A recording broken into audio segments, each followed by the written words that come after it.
Let's get right into another episode of the Hollow Points Podcast, where we accept the challenge of providing dangerous, thought-provoking, and sometimes controversial insights into life's most common topics. I honestly don't want to be in a church where they tell women that they got to wear pantsuits. Right. Like With dick holes these in the things, drawers. Right. man, these things to me don't equate to the kingdom entrance. You know what I'm saying? Okay, These don't so really. I don't. How's that what going to be what evaluated on about Judgment Day? what about trying to be judged?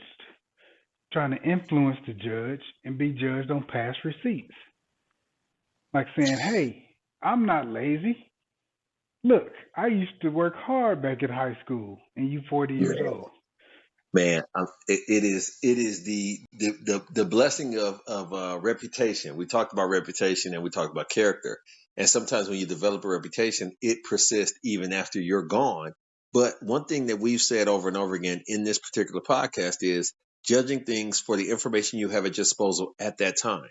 So at that time, make poignant and time relevant decisions because that's what you know now. Now, when you learn more, the Bible says you do better when you know better. Always try to know better. Always try to get better. And as you get better, question things and then make your reassessment at that time. Assessment, judge, whatever you want to call it. You have to constantly reevaluate that. We talked about, which will be another pod, renewing relationship contracts on an annual basis or a 2-year basis where you go in and reevaluate, have you lived up to the service level agreements of our relationship? And then you say yes or you say no. Are you in breach of contract? Because that becomes important too, because like you said, a lot of people like to live off old food. And And that's to unhealthy. retire. They like to I do and retire. Right. Right. Absolutely. I said I do. Absolutely. Let me kick back, relax, and enjoy the ride. You can't do that. You never. You should never stop growing. You should never stop trying to be better. You should never stop giving what you have to the world until you die. That's what death is. You stop. The opportunity, what should happen in a perfect world is death is the release that has said you've done all you can. Congratulations. You've done enough. It is time for you to rest. You know what I'm saying? And the issue of constant evaluation, constant growth is something that people say they want to grow, but they don't want to change. And they say, different things that they don't mean.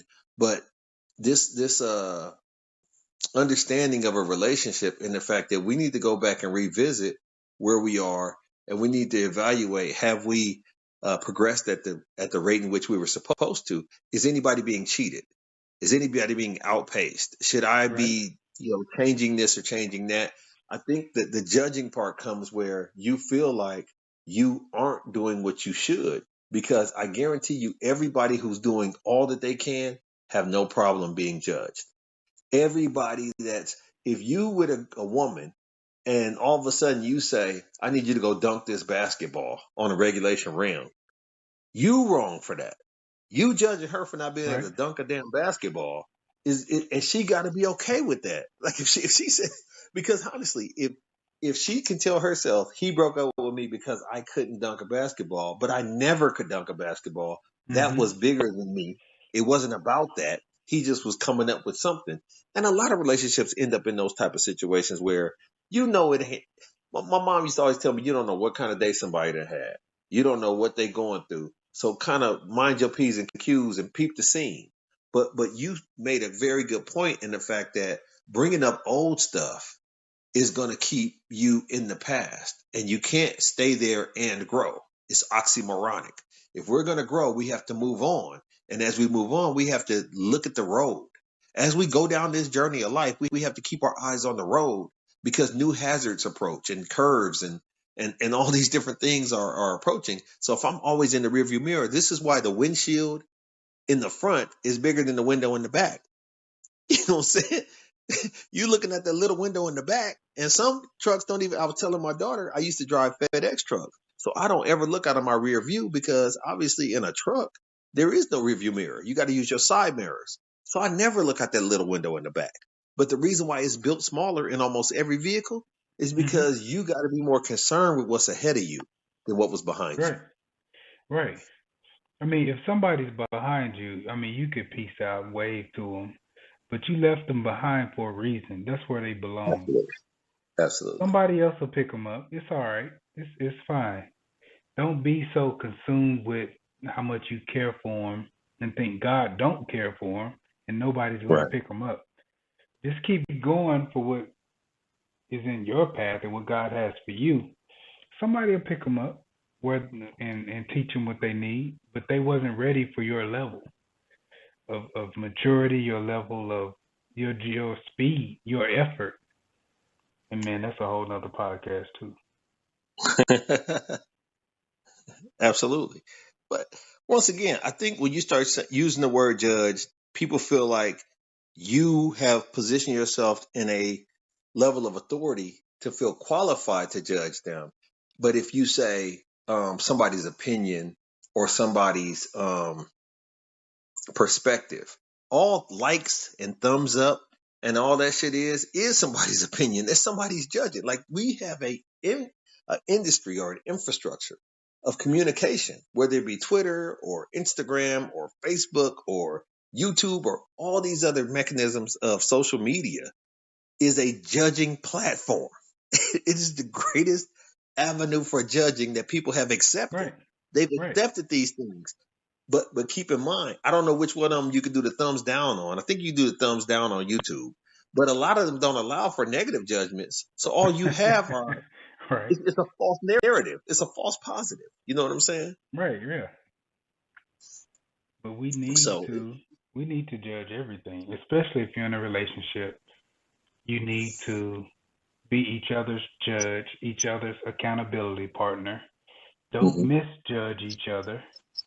mhm, And you taught us earlier, we get to rejudge the person. So not based mhm, on your past.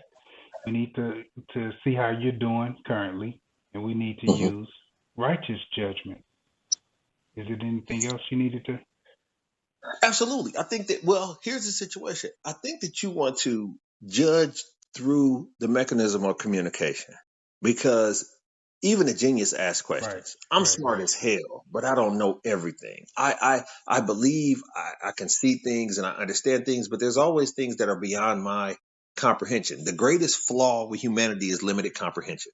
You know what I'm saying? Like, and you said wisely, yeah, he can read, but can he comprehend? You know what I'm saying? So our can read situations, I can read people, but I can't necessarily comprehend all the time. And so I need assistance in that. But that takes a level of humility and it takes a level of understanding to be able to say, hey, I need you to help me here. And so, especially within relationships, you have to help me learn how to judge your moods. You have to help me learn how to judge your emotional deposits, your emotional withdrawals, because thinking that you got to have a guy that's ready made and he should already know this. His mama should have taught him this. He should have this and that already in the bag. He should have the car and the job and the crib and the education. Sometimes you have to get in there and judge the potential of a person or the perceived potential of a person and then invest in that potential. And then you have the communication that helps you calibrate whether you're headed in that direction or not. Because you could see something in someone that they don't see in themselves and you could judge them for what you believe their potential to be. And then it just doesn't turn out that way because of lack of effort, because of you misjudging the situation. But the point is, you let them know, hey, I believe in you. And if you say you want to open this up or you want to go here and get your education or you want to go on this trip at the end of the year, and then 4 months later, hey, have you done anything to prepare for that trip you said you wanted to go on? Well, no, not yet. Oh, well, you don't want it. You don't. It's easy to judge that you didn't want it because What I don't trip? see any Yeah. receipts. Okay. Yep. Yeah, the activity, but it's a rare. I can't think of an instance where I wouldn't feel comfortable judging. I just can't. I mean, I wish. Let me say this. I'm gonna make up a situation where I would feel reluctant to judge. If it was an obese paraplegic midget couple in a gay interracial relationship and they both had COVID, I would be reluctant to judge them. Why they didn't mask up?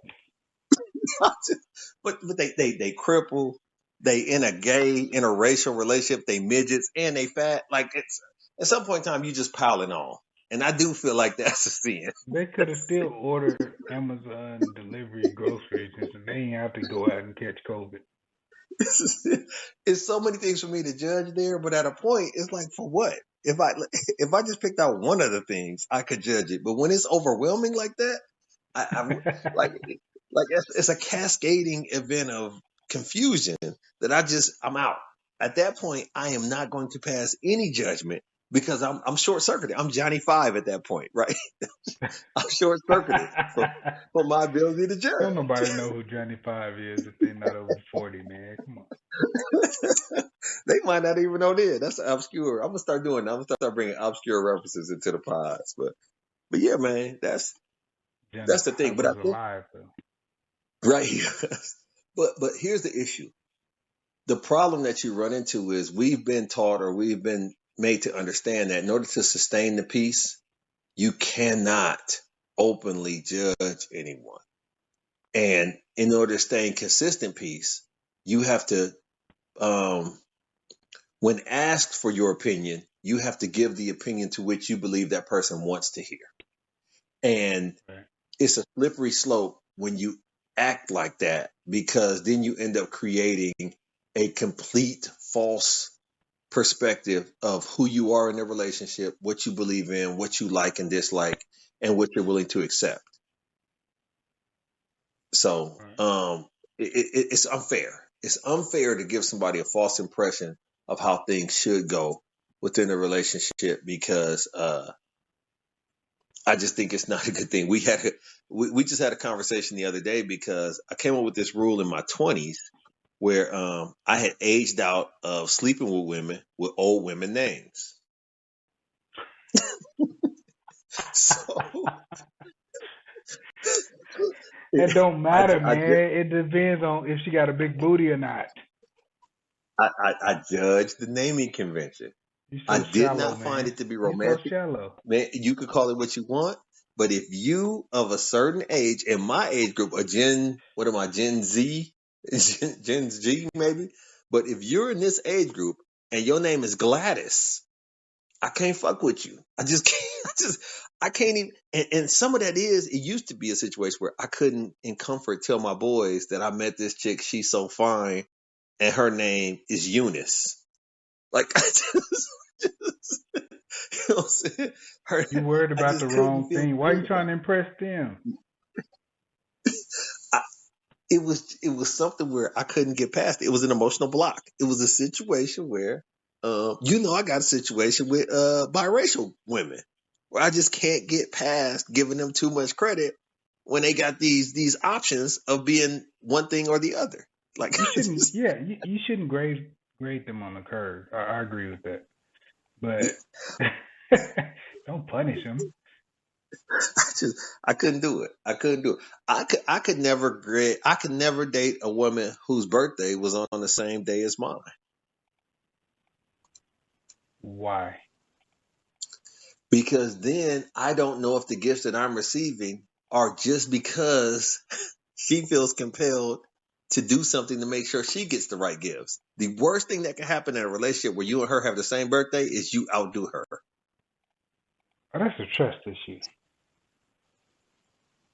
Y'all have two I, different love languages, so it don't matter unless Here's y'all a both have situation, the but same love language too. as you know, the love language that's most impactful is the language of effort. And women have a tendency to sometimes have a greater equation of output when it comes to what you're providing than what they're providing, because they're supposed to be catered to. They're supposed to be taken care of. You're supposed to be providing. They're supposed to be receiving graciously. And so when you have a situation where it's the same day, then you have to, at some point in time, feel compelled to take a back seat because it's her day. But no, it's our day.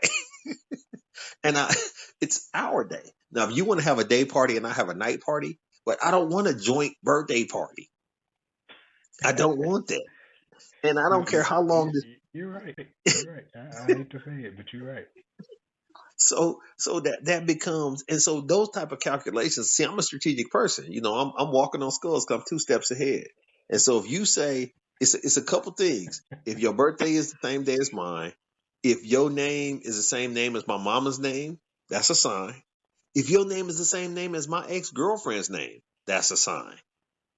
And that's a shame.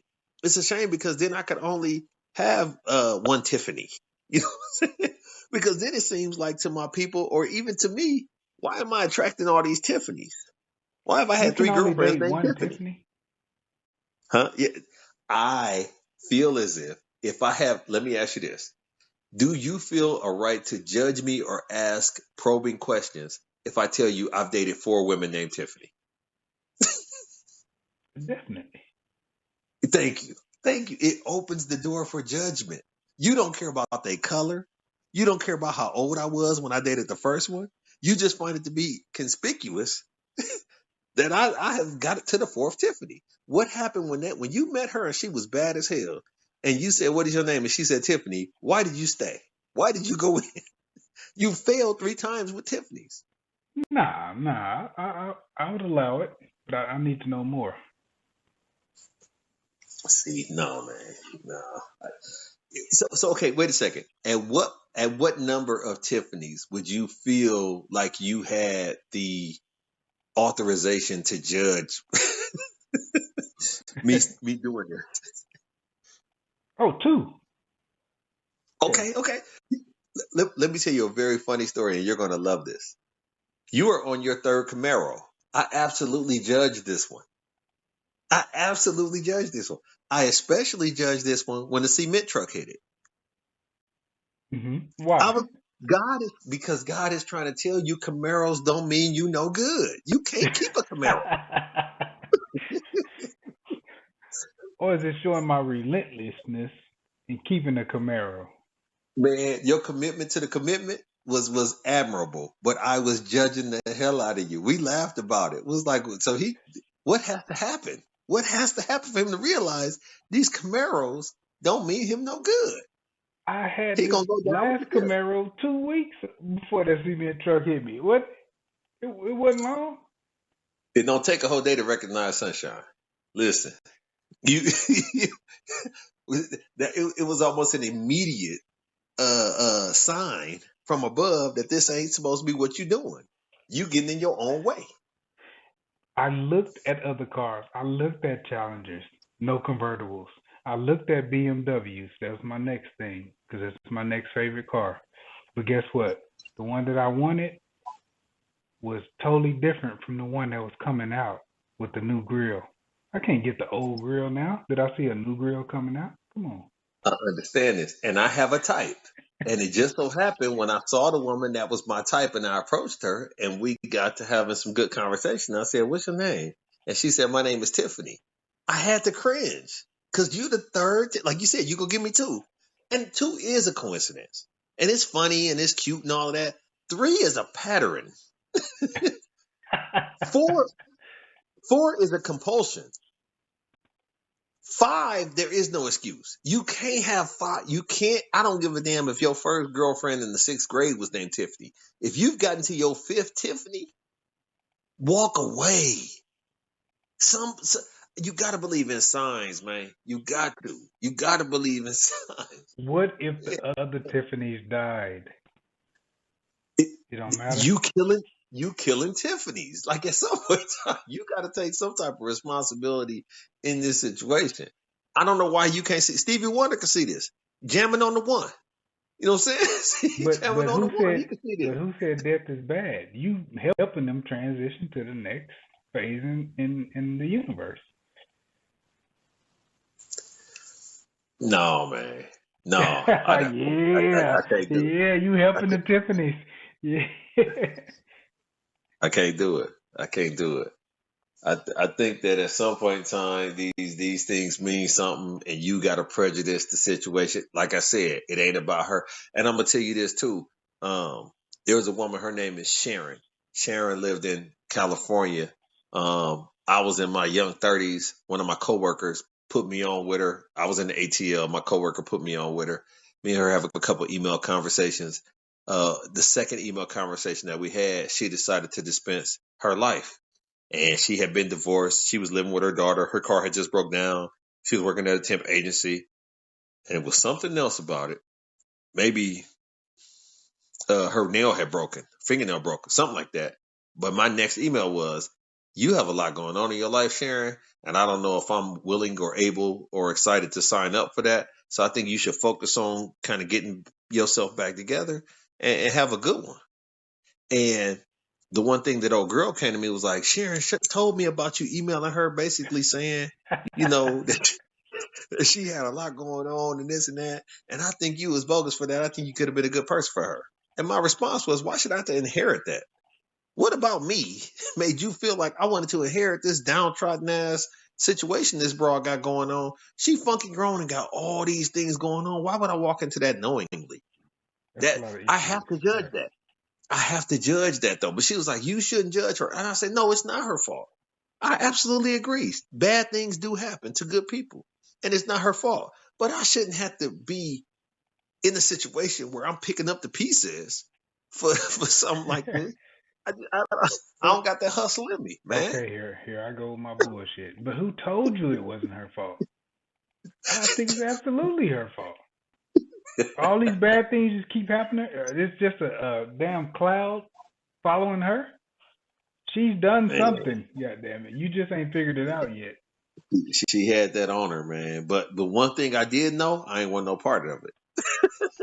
I knew for a fact she was too comfortable and too expressive about it.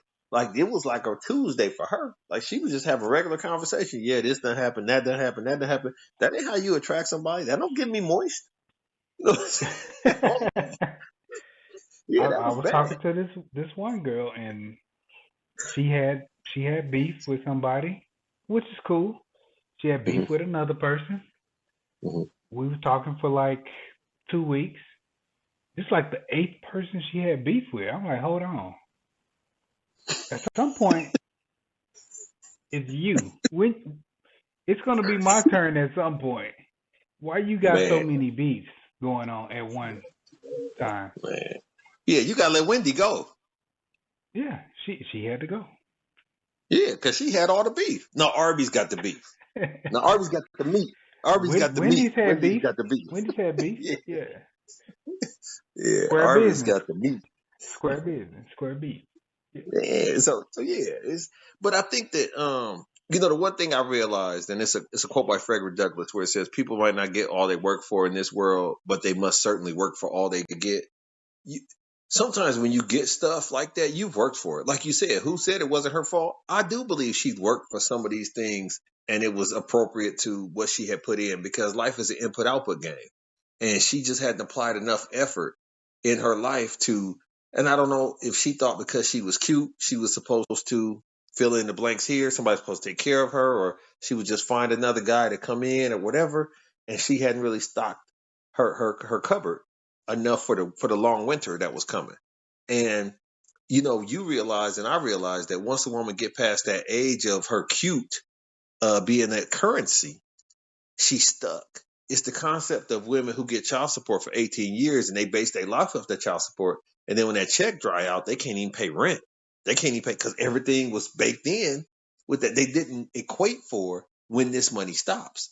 And some women don't equate for when I'm not cute anymore or when I'm competing against these young women or when I look crazy for competing against these young women.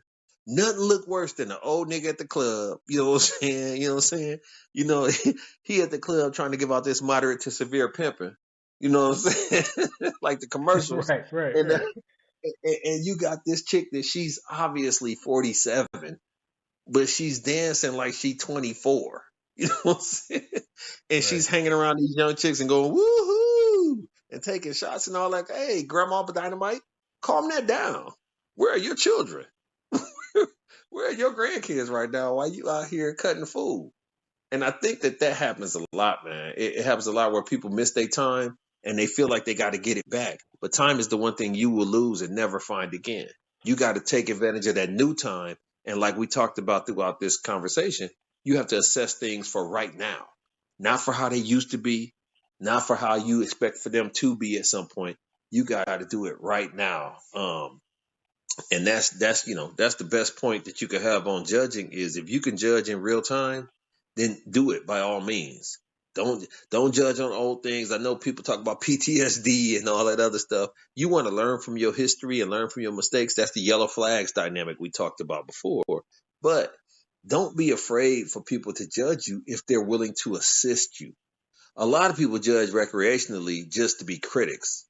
If being a critic, and that's what this internet thing has really done, it made the world full of critics that are unqualified or incapable to criticize because they're not willing to give the actual feedback that is required to have constructive criticism. They're just Right. critics for the sake of critics. Everybody can tell you what not to do with your life, but nobody's willing to tell you what to do. You know what I'm saying? That's like the old nigga. Like I grew up around a lot of dudes who said, "Don't do this, don't do that." Okay, what should I do, old timer? Oh, that ain't none of my business. Like damn. So they not telling you go to college or do a trade, or they never telling you something that they could be held accountable for later. They just telling you what not to do. Don't mess with a girl like that. Her whole family crazy. Like they got all these, especially in the black community, so many people can tell you what not to do. And Right. unfortunately, because of that, we just specialize in the negative. We specialize in the detraction. We They specialize have in no the judgment. receipts to tell you though. So we've become a generation or a culture of unqualified judges, and it's based off of history. It's based off of what we've allowed for ourselves to do in our communities is pass judgment. And then when it gets to the point where it's time for us to seek judgment or accept judgment, we say only God can do it. Which is how you gonna beat that? So we can defend ourselves in doing bullshit Right. and don't let people who are on earth to help us get through these trying times, these difficult situations. That's what people are here for, to help each other. Well, I think that the issue with people as a whole is when you start trying to qualify what you've done with humanity.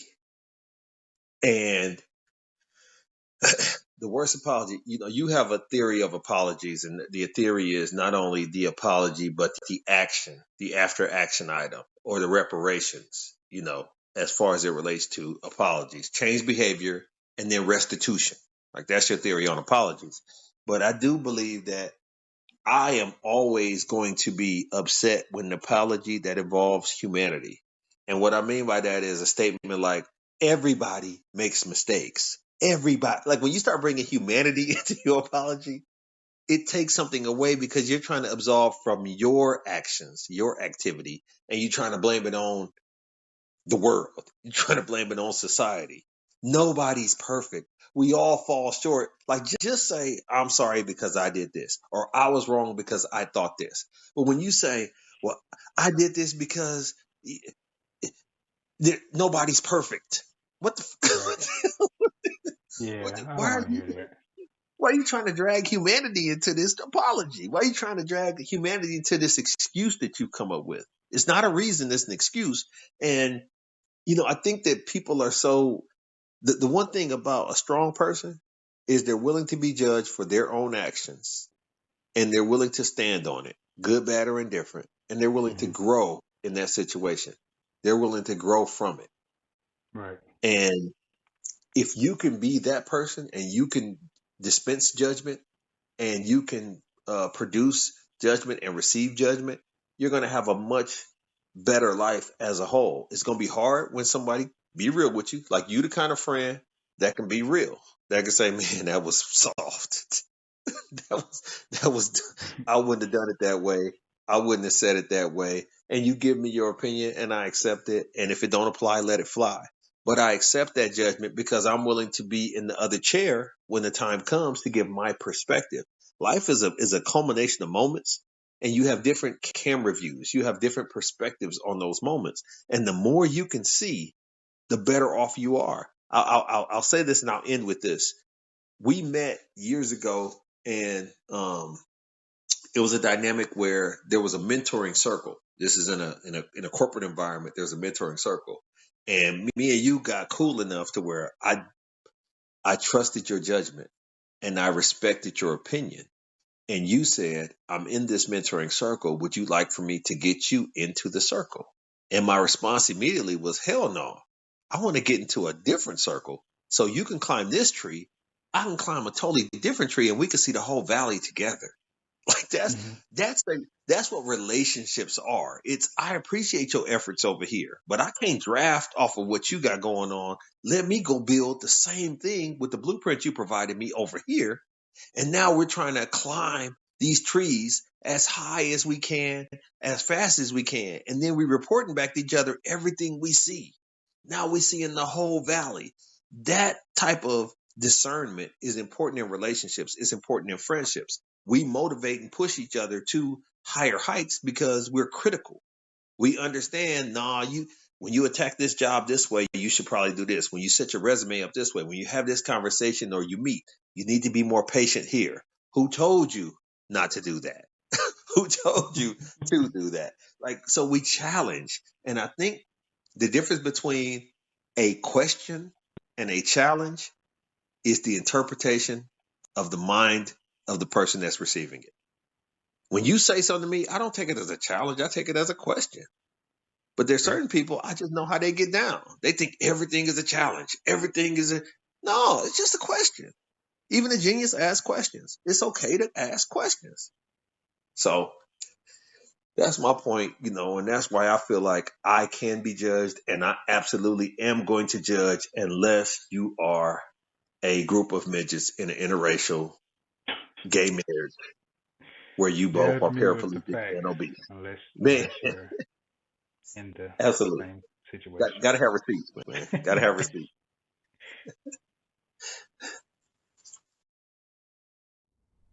This concludes another episode of the Hollow Points Podcast, where we act as your therapeutic outlet on topics many think about but are afraid to speak on. Oh, you're welcome.